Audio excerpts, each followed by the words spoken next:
em uma base secreta nos arredores de uma grande cidade no leste da Ucrânia. Especialistas em inteligência e técnicos da Agência de Inteligência Militar da Ucrânia, chamada RUR, trabalharam sem parar por 4 semanas. O alvo deles era o aeródromo de Armavir, uma instalação militar importante localizada a cerca de 250 quilômetros a sudeste da fronteira ucraniana. Esse aeródromo não só treinava pilotos, mas também era um ponto-chave na rede de defesa aérea do sul da Rússia, perto da península da Crimeia. A base abrigava unidades aéreas táticas, incluindo esquadrões de caças Su-27 e Su-30, além de radares de alerta precoce e postos de comando, o que a tornava um alvo estratégico de primeira linha. O Su-27UB, uma versão de treinamento com 2 assentos do caça Su-27, foi escolhido como alvo por seu valor estratégico e simbólico.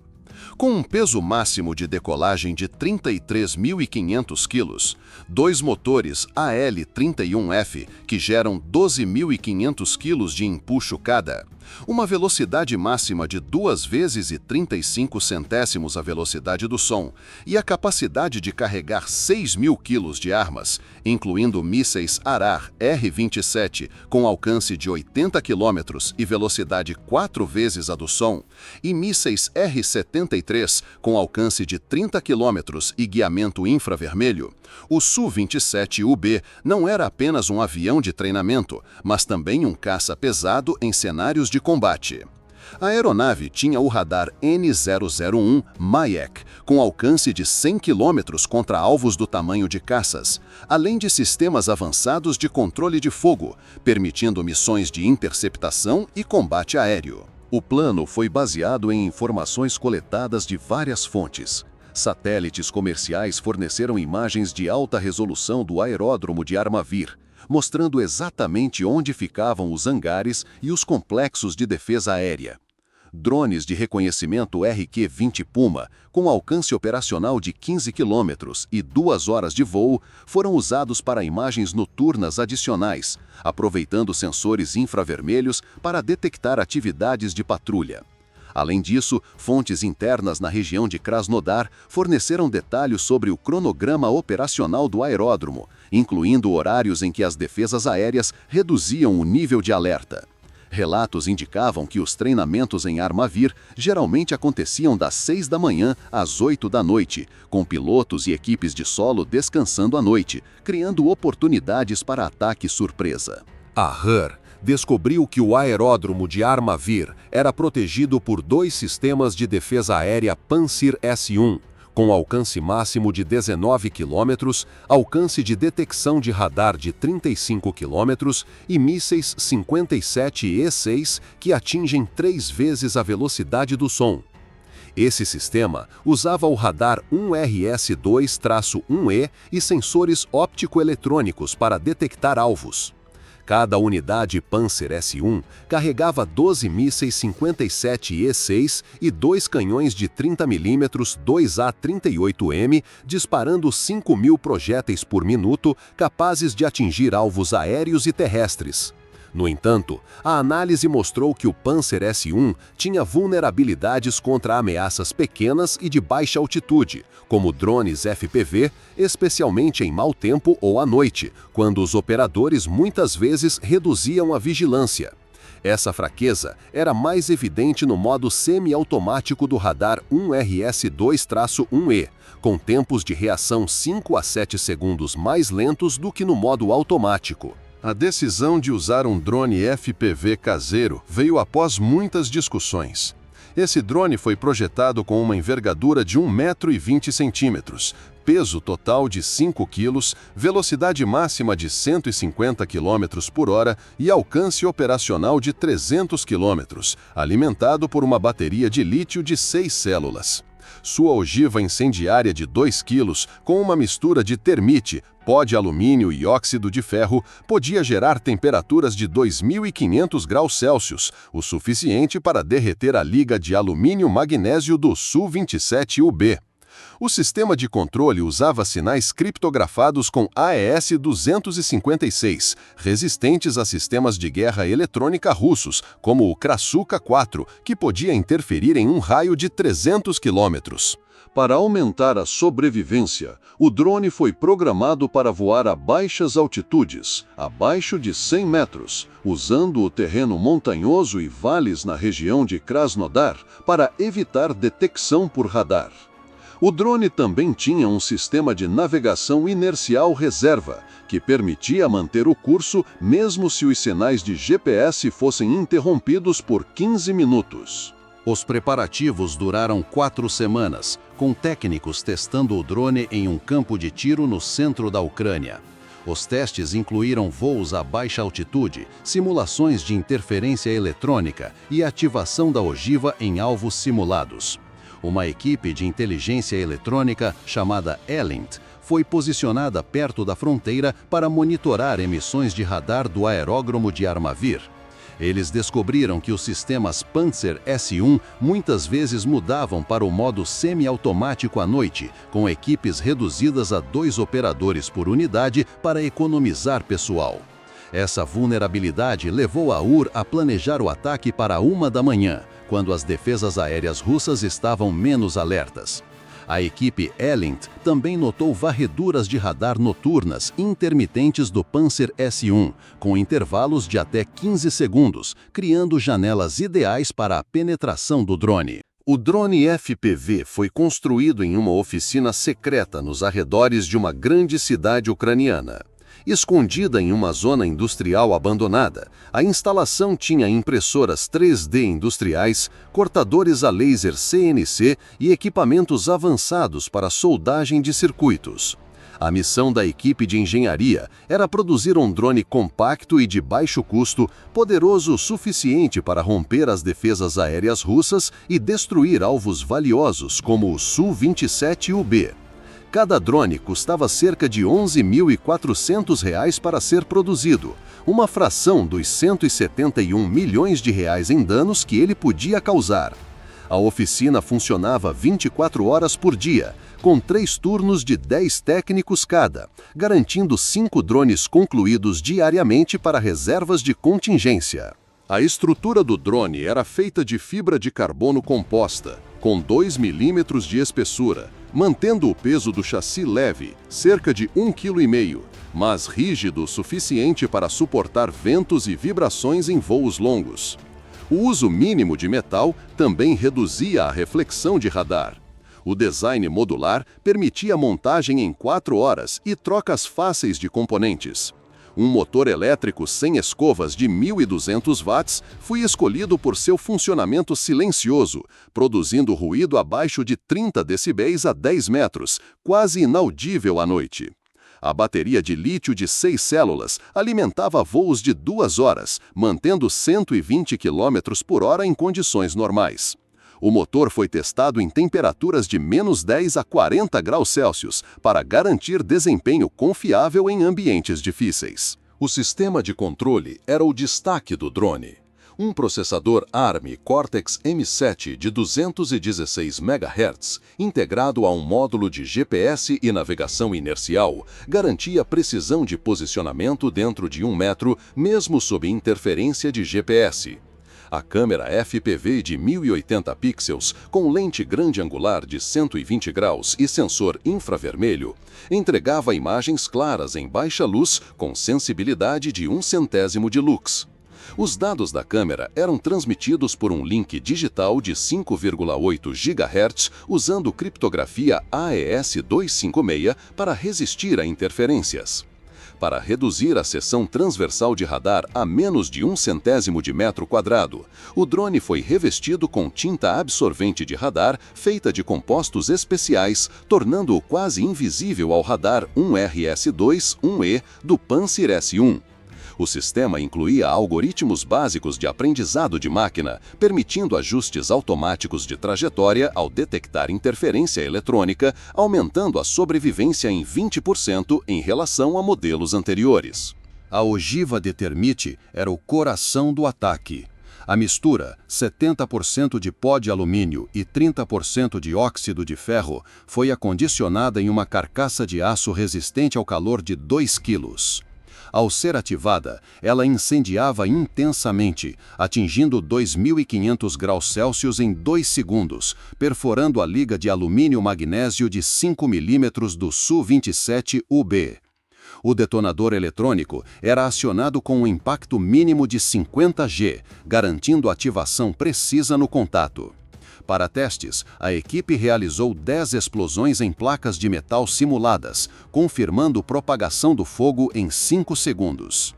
Testes adicionais mostraram que a reação durava 10 segundos, tempo suficiente para danificar gravemente os eletrônicos internos e os sistemas de combustível. A fabricação levou 12 dias, com cada drone montado à mão por uma equipe de 6 técnicos. Após concluído, o drone foi testado em um campo de tiro no centro da Ucrânia. Os testes incluíram voos a 20 metros de altitude, simulações de interferência do Krasuka-4 e ataques de termite em alvos simulados. Os resultados mostraram 96% de precisão ao atingir alvos a 5 metros, mesmo com ventos de 19 km por hora. Esses testes refinaram o software de controle para estabilidade no mundo real. Simulações também cobriram condições climáticas adversas, como chuva leve e neblina, garantindo qualidade de imagem da câmera FPV em todas as condições. Às 10 da noite de 25 de julho, em um local de lançamento secreto perto de uma cidade no leste da Ucrânia, a equipe especial da URU começou a preparar o drone. Este local, a 280 quilômetros do aerodromo de Armavir, foi escolhido por estar fora da cobertura de radar russa nas regiões de Donetsk e Luhansk. A temperatura externa era de 15 graus Celsius, com 80% de cobertura de nuvens e ventos leves de 10 km por hora do Nordeste. Condições ideais para operações de drones sem detecção por sensores ópticos ou infravermelhos. O local de lançamento foi cuidadosamente camuflado com redes térmicas e painéis absorventes de radar para evitar aeronaves de reconhecimento russas. O drone foi posicionado em uma rampa de lançamento móvel, uma estrutura de aço de 50 quilos, com boosters auxiliares para ajudar na decolagem. Um operador experiente fez as verificações finais de navegação e da câmera FPV. A tela de controle mostrava GPS estável, bateria cheia e funcionamento normal da câmera. A rota pré-programada foi dividida em 3 fases. Primeiro, voar a 50 metros por 200 quilômetros, usando vales e florestas no oeste de Krasnodar para cobertura de radar. Segundo, descer a 30 metros a 50 quilômetros do alvo para evitar radares de alerta precoce. E, por fim, cair para 20 metros nos últimos 10 quilômetros para preparar o ataque. A rota foi otimizada por software de simulação de terreno 3D, usando dados de satélites e drones para identificar áreas de baixa densidade de radar. Às 10h15 da noite, o drone foi lançado. O motor elétrico funcionava silenciosamente, emitindo um zumbido fraco, abaixo de 30 decibéis.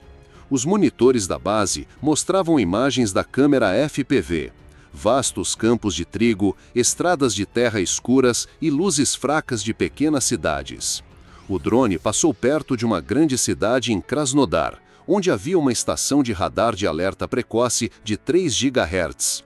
Graças ao planejamento meticuloso, ele contornou a cobertura de radar voando rente ao solo, a apenas 4 metros acima das copas das árvores. Para minimizar a detecção, o drone manteve 100 km por hora nessa fase, economizando bateria para o ataque final.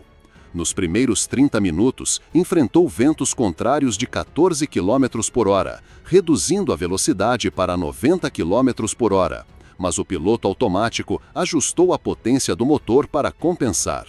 Durante o voo, a equipe Elint monitorava os sinais eletrônicos russos. Às 11h30 da noite, eles detectaram varreduras curtas de radar do Pantsir S-1 de Armavir, em intervalos de 10 segundos.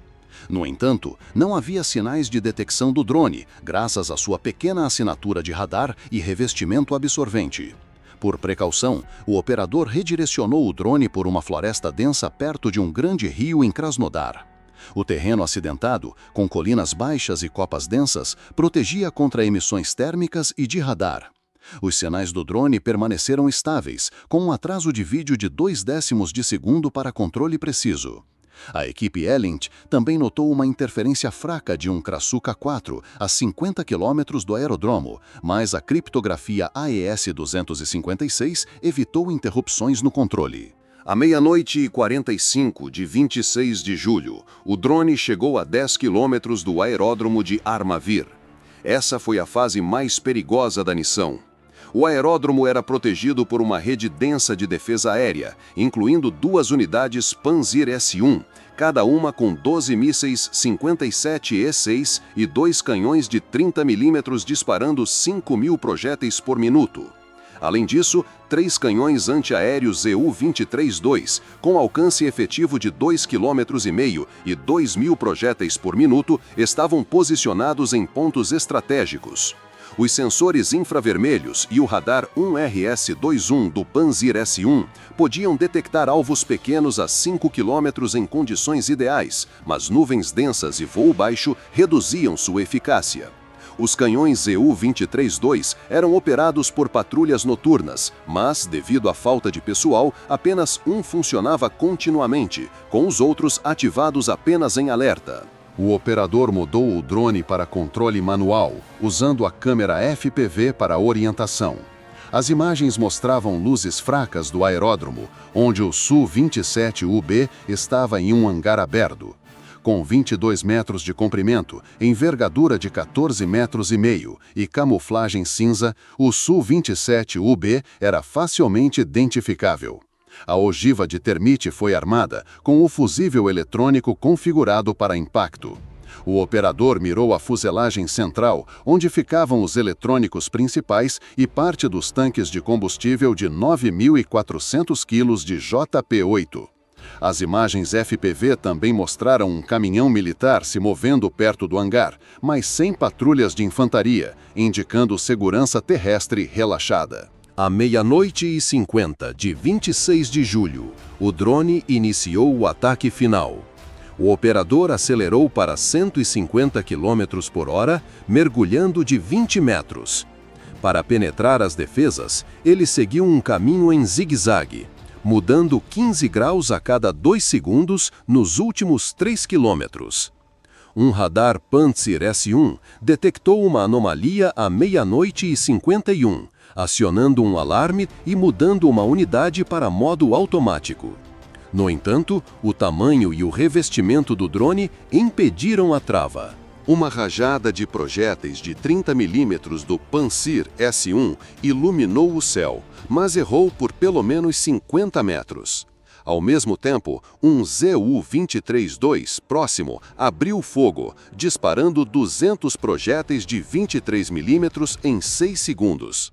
A barragem formou uma grade densa de fogo, mas a velocidade e o caminho errático do drone passaram pelos vãos. Nos últimos 10 segundos, um sensor óptico eletrônico do Panzir S-1 tentou travar no infravermelho, mas as nuvens e a assinatura térmica fraca do drone frustraram a tentativa. À 00:52 de 26 de julho, o drone atingiu a fuselagem central do Su-27UB a 2 metros do motor esquerdo. O fusível eletrônico detonou o termite, produzindo uma explosão pequena, mas intensa. A mistura queimou a 2.500 graus Celsius, derretendo a liga de alumínio-magnésio de 5 mm em 3 segundos. As chamas se espalharam rapidamente, consumindo eletrônicos e linhas de combustível. À 00:52:10, uma explosão secundária ocorreu quando o tanque auxiliar do Su-27UB, com cerca de 2.000 kg de JP-8, pegou fogo. Essa explosão criou uma bola de fogo de 15 metros, sacudindo o hangar e espalhando destroços de metal a dezenas de metros.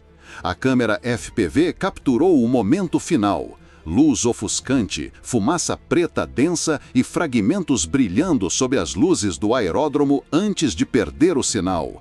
A explosão produziu uma pluma de fumaça de 50 metros, visível a 5 quilômetros, mergulhando as forças russas no aeródromo em caos por pelo menos 15 minutos. A explosão destruiu completamente o Su-27UB, com a fuselagem central e o compartimento do motor incinerados. O hangar de aço e concreto sofreu grandes danos, com colapso parcial do teto e equipamentos internos queimados.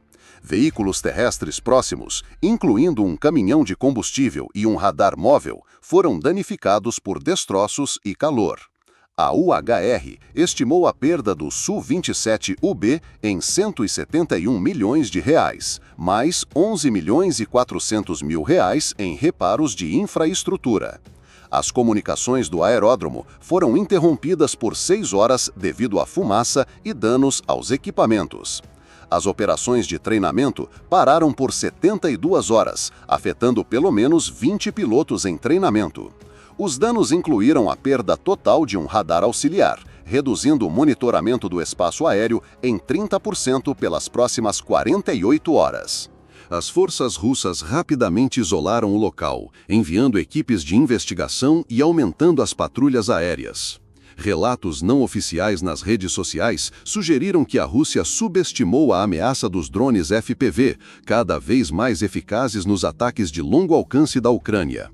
Esse incidente enfraqueceu as capacidades de treinamento na Escola de Aviação de Defesa Aérea de Krasnodar e enviou uma mensagem clara: nenhuma base militar no sul da Rússia estava segura contra ataques precisos ucranianos.